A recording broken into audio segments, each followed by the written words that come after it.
বিশাল স্বর্ণের খনির সন্ধান পেল পাকিস্তান। বিদেশি মুদ্রার রিজার্ভ কমে যাওয়া সহ নানা আর্থিক সংকটের মধ্যে থাকা পাকিস্তানে স্বর্ণের খনির সন্ধান পাওয়া গেছে।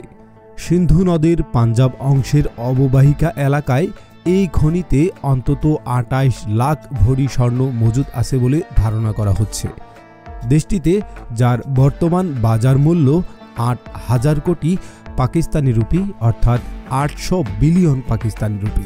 পাঞ্জাব প্রদেশের সাবেক খনিমন্ত্রী ইব্রাহিম হাসান মুরাদের বরাতে গণমাধ্যমের প্রতিবেদনে এ তথ্য জানা গেছে।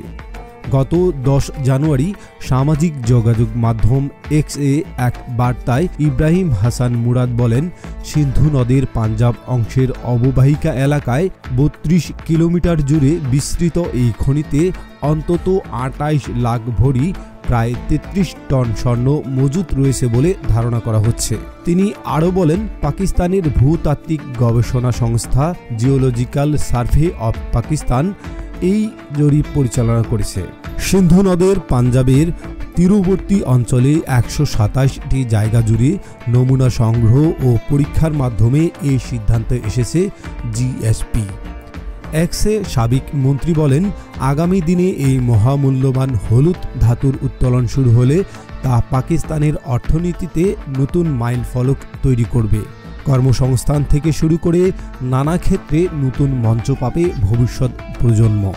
পাকিস্তানের ভূতাত্ত্বিক জরিপের প্রতিবেদনে উল্লেখ করা হয়েছে, সিন্ধু নদের তলদেশ থেকে প্রায় ৬০০ বিলিয়ন রুপি মূল্যের স্বর্ণ উত্তোলন সম্ভব। বিশেষজ্ঞদের মতে হাজার হাজার বছর ধরে হিমালয় থেকে সিন্ধু নদের স্রোতের সঙ্গে ভেসে আসা সোনার কণা নদীর তলদেশে জমা হয়ে এই মজুদ তৈরি করেছে।